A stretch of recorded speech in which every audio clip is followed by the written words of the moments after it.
जय हिंद दोस्तों। 21 तोपों की सलामी के साथ प्रेमचंद स्पेशल सीरीज में आप सभी का बहुत बहुत स्वागत है। अगर आप इस चैनल पर नए हैं तो कृपया चैनल को सब्सक्राइब कर लीजिए और बेल आइकन ज़रूर प्रेस कर दीजिए। इस चैनल पर अब तक करीब 100 से ज़्यादा कहानियाँ प्रेमचंद जी की हाजिर हो चुकी हैं। इसी के साथ आज हम एक और कहानी लेकर आए हैं जिसका नाम है प्रारब्ध। लाला जीवन दास को मृत्युशैया पर पड़े 6 मास हो गए हैं। अवस्था दिनों दिन शोचनीय होती जाती है। चिकित्सा पर उन्हें अब जरा पर भी विश्वास नहीं रहा। केवल प्रारब्ध का ही भरोसा है। कोई हितैषी वैद्य या डॉक्टर का नाम लेता है तो मुंह फेर लेते हैं। उन्हें जीवन की अब कोई आशा नहीं है। यहाँ तक कि अब उन्हें अपनी बीमारी के जिक्र से भी घृणा होती है। एक क्षण के लिए भूल जाना चाहते हैं कि मैं काल के मुख में हूँ। एक क्षण के लिए इस दुस्साहस चिंता भार को सिर से फेंक कर स्वाधीनता से सांस लेने के लिए जीवनदास का चित्त लायत हो जाता है। उन्हें राजनीति से भी अब रुचि नहीं रही। अपनी व्यक्तिगत चिंताओं में भी लीन रहते हैं, लेकिन अब उन्हें राजनीतिक विषयों से विशेष प्रेम हो गया है। अपनी बीमारी की चर्चा के अतिरिक्त वे प्रत्येक विषय को शौक से सुनते हैं। किंतु ज्यों ही किसी ने सहानुभूति से किसी औषधि का नाम लिया कि उनकी त्योरी बदल जाती है। अंधकार में विलाप ध्वनि इतनी आशाजनक नहीं होती जितनी प्रकाश की एक झलक। वे यथार्थवादी पुरुष थे। धर्म अधर्म स्वर्ग नरक की व्यवस्थाएं उनकी विचार परिधि से बाहर थी। यहाँ तक कि अज्ञात भय से भी वे सशंकित न होते थे। लेकिन उसका कारण उनकी मानसिक शिथिलता न थी, बल्कि लोक चिंता ने परलोक चिंता का स्थान ही शेष न रखा था। उनका परिवार बहुत छोटा था, पत्नी थी और एक बालक, लेकिन उनका स्वभाव उदार था, जो सदैव ऋण से बढ़ा रहता था। उस पर इस असाध्य चिरकालीन रोग ने ऋण में कई दर्जे की वृद्धि कर दी थी। प्रायः चिंता मग्न रहते, मेरे पीछे निसहायों का क्या हाल होगा, ये किसके सामने हाथ फैलाएंगे, कौन इनकी खबर लेगा, हाय मैंने विवाह क्यों किया, पारिवारिक बंधन में क्यों फंसा, क्या इसलिए कि ये संसार के हिमतुल्य दया के पात्र बने, क्या अपने कुल की प्रतिष्ठा और सम्मान को यूं विनिष्ट होने दूं। जिस दीवनदास ने सारे नगर को अपनी अनुग्रह दृष्टि से प्लावित कर दिया था, उसी के पुत्र और पत्नी द्वार द्वार ठोकरें खाते फिरें। हाय क्या होगा, कोई अपना नहीं, चारों ओर भयावह वन है, कहीं मार का पता नहीं। यह सरल रमणी या अबोध बालक, इन्हें किस पर छोड़ूं। हम अपनी आन पर जान देते थे। हमने किसी के सामने सिर नहीं झुकाया, किसी के ऋणी नहीं हुए, सदैव गर्दन उठाकर चले, और अब यह नौबत है कि कफन का ठिकाना भी नहीं। आधी रात गुजर चुकी। जीवनदास की हालत आज बहुत नाजुक थी। बार बार मूर्छा आ जाती, बार बार हृदय की गति रुक जाती। उन्हें ज्ञात होता था कि अब अंत निकट है। कमरे में एक लैंप जल रहा था। उनकी चारपाई के समीप ही प्रभावती और उसका बालक साथ सोए हुए थे। जीवनदास ने कमरे को, दीवारों को निराशापूर्ण नेत्रों से देखा, जैसे कोई भटका हुआ पथिक निवास स्थान की खोज में हो। चारों ओर से घूमकर उनकी आंखें प्रभावती के चेहरे पर जम गईं। हाँ, यह सुंदर एक क्षण में विधवा हो जाएगी, यह बालक पितृहीन हो जाएगा। यही दोनों व्यक्ति मेरी जीवन आशाओं के केंद्र थे। मैंने जो कुछ किया इन्हीं के लिए किया। मैंने अपना जीवन इन्हीं पर समर्पण कर दिया था, और अब इन्हें मझधार में छोड़े जाता हूँ, इसलिए कि वे विपत्ति भंवर के कौर बन जाएं। इन विचारों ने उनके हृदय को मसोस दिया। उनकी आंखों से झरझर आंसू बहने लगे। अचानक उनके विचार प्रवाह में एक विचित्र परिवर्तन हुआ। निराशा की जगह मुख पर एक दृढ़ संकल्प की आभा दिखाई दी, जैसे किसी गृहस्वामिनी की छिड़कियां सुनकर एक दीन भिक्षुक के तेवर बदल जाते हैं। नहीं, कदापि नहीं। मैं अपने प्रिय पुत्र, अपनी प्राण प्रिया पत्नी पर प्रारब्ध का अत्याचार न होने दूंगा। अपने कुल की मर्यादा को भ्रष्ट न होने दूंगा। अबला को जीवन की कठिन परीक्षा में न डालूंगा। मैं मर रहा हूं, लेकिन प्रारब्ध के सामने सिर न झुकाऊंगा। उसका दास नहीं, स्वामी बनूंगा। अपनी नौका को निर्दय तरंगों के आश्रित न बनने दूंगा। निसंदेह संसार मुंह बनाएगा, मुझे दुरात्मा घातक नराधम कहेगा, इसलिए कि उसके पार्श्विक आमोद में, उसकी पैशाचिक क्रीड़ाओं में एक व्यवस्था कम हो जाएगी। कोई चिंता नहीं, मुझे संतोष तो रहेगा कि उसका अत्याचार मेरा बाल भी बांका नहीं कर सका। उसकी अनर्थ लीला से मैं सुरक्षित हूँ। जीवनदास के मुख पर वर्णहीन संकल्प अंकित था, वह संकल्प जो आत्महत्या का सूचक है। वे बिछौने से उठे, मगर हाथ पांव थर थर कांप रहे थे। कमरे की प्रत्येक वस्तु उन्हें आंखें फाड़ फाड़ कर देखती हुई जान पड़ती थी। अलमारी के शीशे में अपनी परछाई दिखाई दी तो चौंक पड़े। वह कौन? ख्याल आ गया, यह तो अपनी परछाई है। उन्होंने अलमारी से एक चमचा और एक प्याला निकाला। प्याले में वह जहरीली दवा थी जो डॉक्टर ने उनकी छाती पर मलने के लिए दी थी। प्याले को हाथ में लिए चारों ओर सहमी हुई दृष्टि से ताकते हुए वे प्रभावती के सिरहाने आकर खड़े हो गए। हृदय पर करुणा का आवेग हुआ। इन प्यारों को क्या मेरे ही हाथों मरना लिखा था? मैं ही इनका यमदूत बनूंगा? यह अपने ही कर्मों का फल है। मैं आंखें बंद करके वैवाहिक बंधन में फंसा। इन भावी आपदाओं की ओर क्यों मेरा ध्यान न गया? मैं उस समय ऐसा हर्षित और प्रफुल्लित था मानो जीवन एक अनादि सुख स्वर है, एक सुधामय आनंद सरोवर। यह इसी अदूरदर्शिता का परिणाम है कि आज मैं यह दुर्दिन देख रहा हूँ। हठात उनके पैरों में कंपन हुआ, आंखों में अंधेरा छा गया, नाड़ी की गति बंद होने लगी, वे करुणामयी भावनाएं मिट गईं। शंका हुई, कौन जाने यही दौरा जीवन का अंत न हो। वे संभल कर उठे और प्याले से दवा का एक चम्मच निकालकर प्रभावती के मुंह में डाल दिया। उसने नींद में से 2 बार मुंह चलाकर करवट बदल दी। तब उन्होंने लखनदास का मुंह खोलकर उसमें भी एक चम्मच भर दवा डाल दी और प्याले को जमीन पर पटक दिया। पर हाँ, मानव पार्श्वता, हाँ प्रबल भावी, भाग्य की विषम क्रीड़ा अब भी उनसे चाल चल रही थी। प्याले में विष न था, वह टॉनिक था जो डॉक्टर ने उनका बल बढ़ाने के लिए दिया था। प्याले को रखते ही उनके कांपते हुए पैर स्थिर हो गए। मूर्छा के सब लक्षण जाते रहे। चित्त पर भय का प्रकोप हुआ। वे कमरे में एक क्षण भी न ठहर सके। हत्या प्रकाश का भय हत्या कर्म से भी कहीं दारुण था। उन्हें दंड की चिंता न थी, पर निंदा और तिरस्कार से बचना चाहते थे। वे घर से इस तरह बाहर निकले जैसे किसी ने उन्हें ढकेल दिया हो। उनके अंगों में कभी इतनी स्फूर्ति न थी। घर सड़क पर था, द्वार पर एक तांगा मिला, उस पर जा बैठे। नाड़ियों में विद्युत शक्ति दौड़ रही थी। तांगे वाले ने पूछा, कहाँ चलूं? जीवनदास, जहां चाहो। तांगे वाला, स्टेशन चलूं? जीवनदास, वहीं सही। तांगे वाला, छोटी लाइन चलूं या बड़ी लाइन? जीवनदास, जहां गाड़ी जल्दी मिल जाए। तांगे वाले ने उन्हें कौतूहल से देखा, परिचित था। बोला, आपकी तबीयत अच्छी नहीं है क्या? और कोई साथ ना आएगा? जीवनदास ने जवाब दिया, नहीं, मैं अकेला ही आऊंगा। तांगे वाला, आप कहाँ जाना चाहते हैं? जीवनदास, बहुत बातें ना करो, यहाँ से जल्दी चलो। तांगे वाले ने घोड़े को चाबुक लगाया और स्टेशन की ओर चला। जीवनदास वहां पहुंचते ही तांगे से कूद पड़े और स्टेशन के अंदर चले। तांगे वाले ने कहा, पैसे? जीवनदास को अब ज्ञात हुआ कि मैं घर से कुछ नहीं लेकर चला, यहाँ तक कि शरीर पर वस्त्र भी न थे। बोले, पैसे फिर मिलेंगे। तांगे वाला, आप न जाने कब लौटेंगे। जीवनदास, मेरा जूता नया है, ले लो। तांगे वाले का आश्चर्य और भी बढ़ा। समझा इन्होंने शराब पी है, अपने आप में नहीं है। चुपके से जूते लिए और चलता हुआ।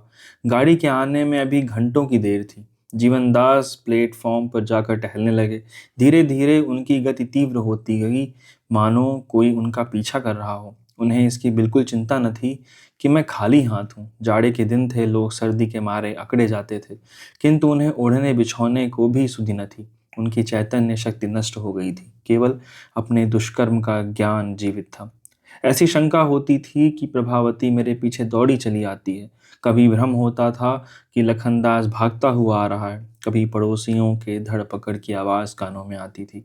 उनकी कल्पना प्रतिक्षण उत्तेजित होती जाती थी, यहाँ तक कि वे प्राण भय से माल के बोरों के बीच में जा छिपे एक एक मिनट पर चौंक पड़ते थे और सशंक नेत्रों से इधर उधर देखकर फिर छिप जाते थे। उन्हें अब यह भी स्मरण न रहा कि मैं यहाँ क्या करने आया हूँ, केवल अपनी प्राण रक्षा का ज्ञान शेष था। घाटियां बजीं, मुसाफिरों के झुंड आने लगे। कुलियों की बकझक, मुसाफिरों की चीख और पुकार, आने जाने वाले इंजनों की धक धक से हाहाकार मचा हुआ था। किंतु जीवनदास उन बोरों के बीच में इस तरह पैंतरे बदल रहे थे मानो वे चैतन्य होकर उन्हें घेरना चाहते हैं। निदान गाड़ी स्टेशन पर आकर खड़ी हो गई। जीवनदास संभल गए, स्मृति जागृत हो गई, लपक कर बोरों में से निकले और एक कमरे में जा बैठे। इतने में गाड़ी के द्वार पर खटखट की ध्वनि सुनाई दी। जीवनदास ने चौंक कर कहा। टिकट निरीक्षक खड़ा था। उनकी अचेतावस्था भंग हो गई।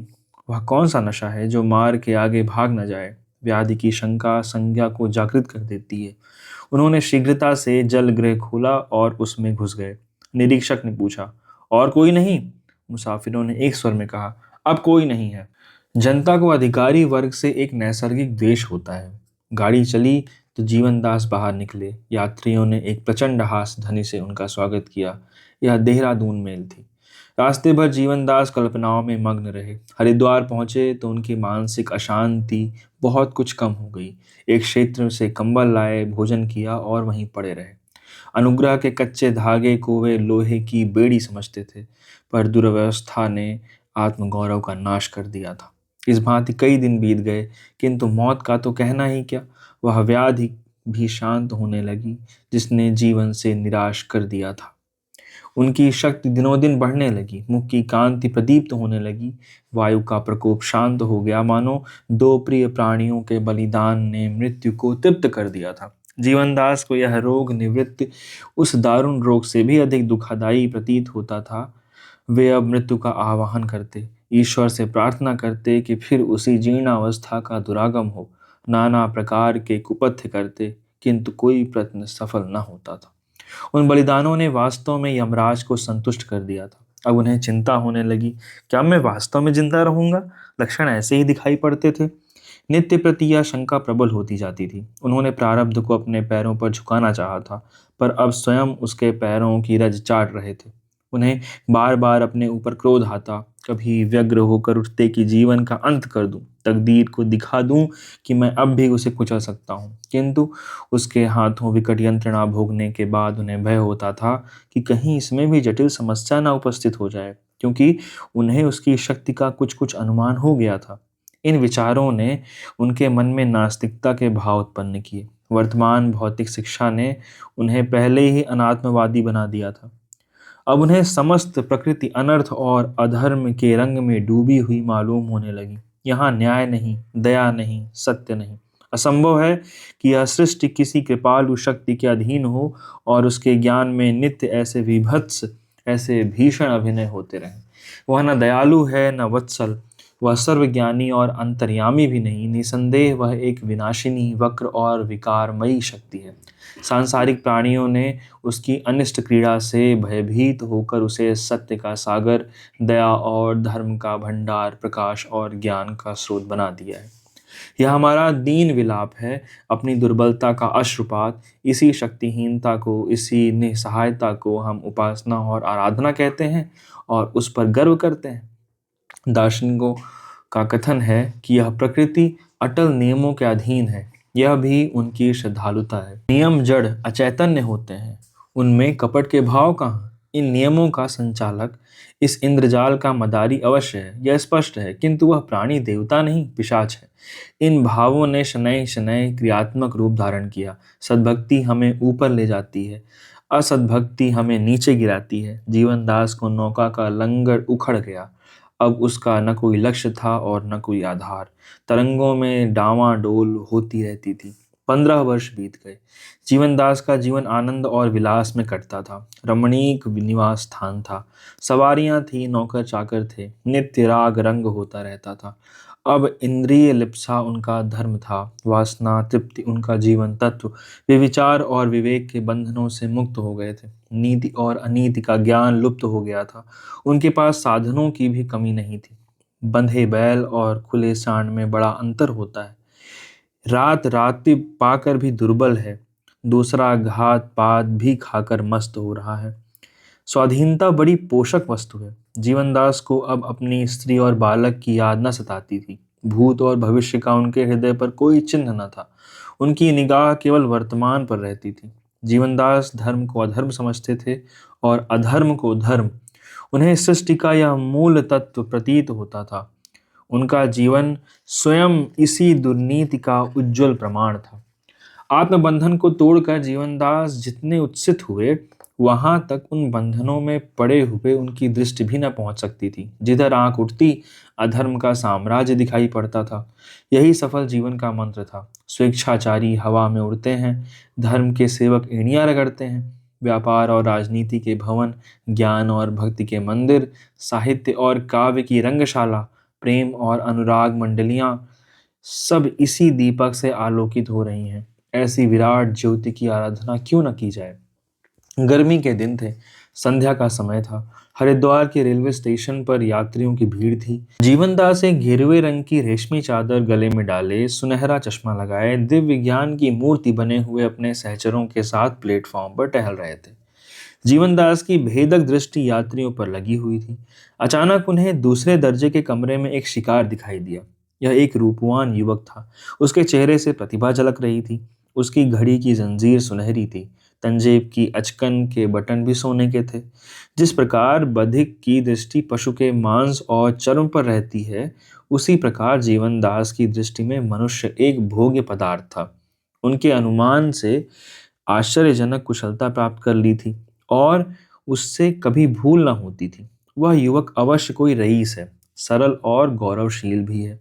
अतएव सुगमता से जाल में फंस जाएगा। उस पर अपनी सिद्धता का सिक्का बिठाना चाहिए। उनकी सरल हृदयता पर निशाना मारना चाहिए। मैं गुरु बनूं, यह दोनों मेरे शिष्य बन जाएं, छल की घातें चलें, मेरी अपार विद्वता, अलौकिक कीर्ति और अगाध वैराग्य का मधुर गान हो, शब्द भंडारों के दाने बिखेर दिए जाएं और मृग पर फंदा डाल दिया जाए। यह निश्चय करके जीवनदास कमरे में दाखिल हुए। युवक ने उनकी ओर गौर से देखा, जैसे अपने भूले हुए मित्र को पहचानने की चेष्टा कर रहा हो। अब अधीर होकर बोले, महात्मा जी, आपका स्थान कहाँ है? जीवनदास प्रसन्न होकर बोला, बच्चा, संतों का स्थान कहाँ, समस्त संसार हमारा स्थान है। युवक ने बोला, आपका शुभ नाम लाला जीवनदास तो नहीं है? जीवनदास चौंक पड़े। छाती बल्लियों उछलने लगे, चेहरे पर हवाइयां उड़ने लगी। कहीं यह खुफिया पुलिस का कर्मचारी तो नहीं है? कुछ निश्चय न कर सके। क्या उत्तर दूं, गुमसुम हो गए। युवक ने जीवनदास को असमंजस में पड़े देखकर कहा, मेरी यह दृढ़ता क्षमा कीजिएगा। मैंने यह बात इसलिए पूछी कि आपका श्रीमुख मेरे पिताजी से बहुत मिलता है। वे बहुत दिनों से गायब हैं। लोग कहते हैं सन्यासी हो गए हैं। बरसों से उन्हीं की तलाश में मारा मारा फिर रहा हूं।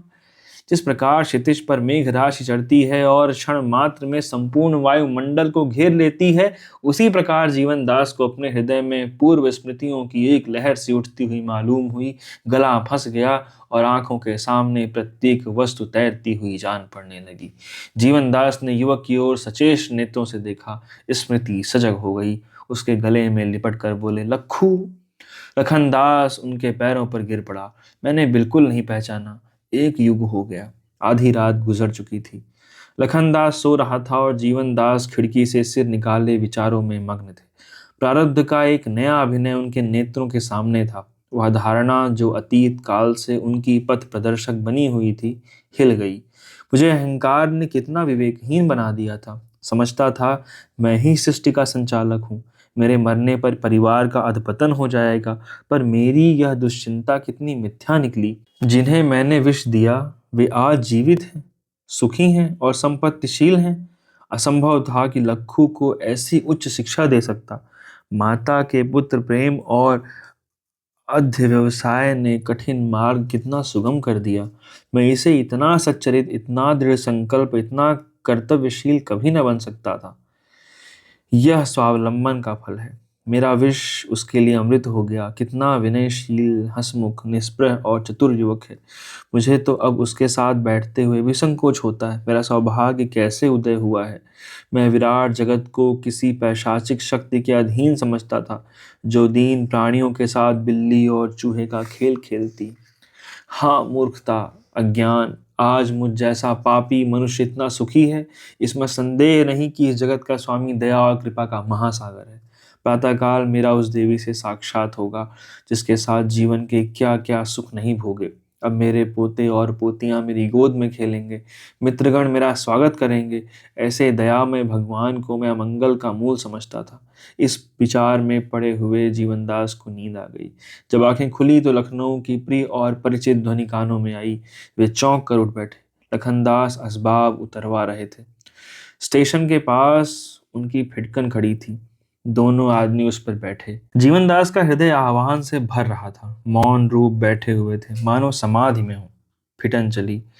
जीवनदास को प्रायः सभी चीजें नई मालूम होती थी। न वे बाजार, न वे गली कूचे, न वे प्राणी थे। युगांतर सा हो गया था।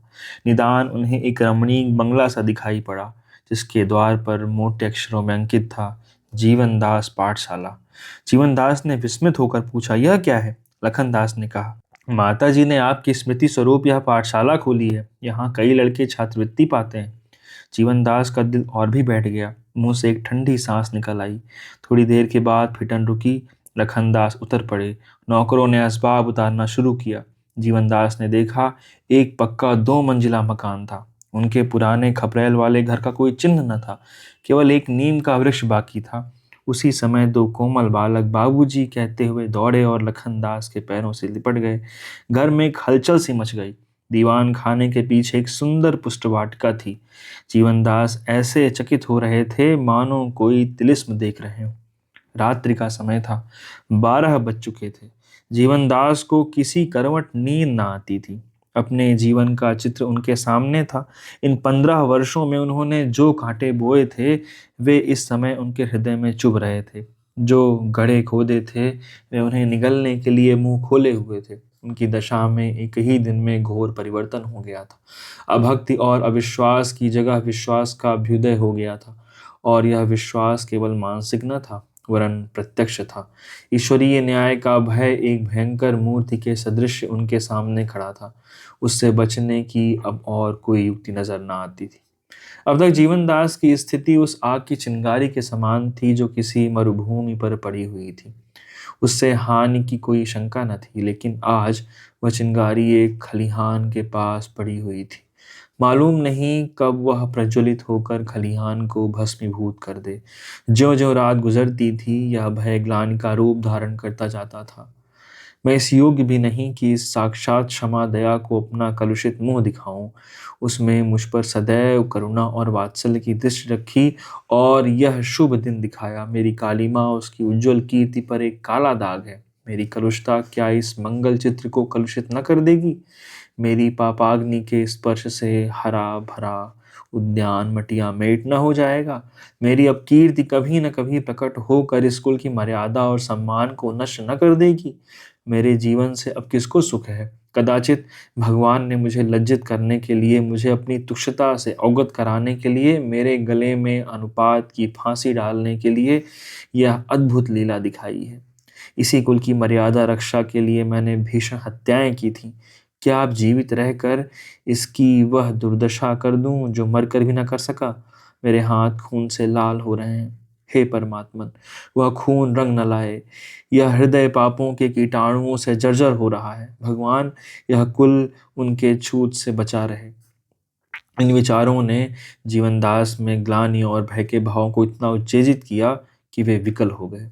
परती भूमि में जैसे बीज का असाधारण विकास और प्रसार होता है, उसी प्रकार विश्वासहीन हृदय में जब विश्वास का बीज पड़ता है तो उसमें सजीवता और विकास का प्रादुर्भाव होता है।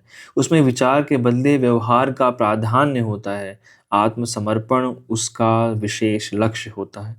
जीवनदास को अपने चारों तरफ एक सर्वव्यापी शक्ति, एक विराट आत्मा का अनुभव हो रहा था। प्रतिक्षण उनकी कल्पता सजग और प्रदीप्त होती जाती थी। अपने जीवन की घटनाएं ज्वाला शिखर बन बन कर उस पर, उस मंगल और आनंद के निवास भवन की ओर दौड़ती हुई जान पड़ती थी, मानो उसे निगल जाएंगी। पूर्व की ओर आकाश अरुण वर्ण हो रहा था। जीवनदास की आंखें भी अरुण थीं। वे घर से निकले तो उनके हाथ में केवल धोती थी। उन्होंने अपने अनिष्टमय अस्तित्व को मिटा देने का निश्चय कर लिया था।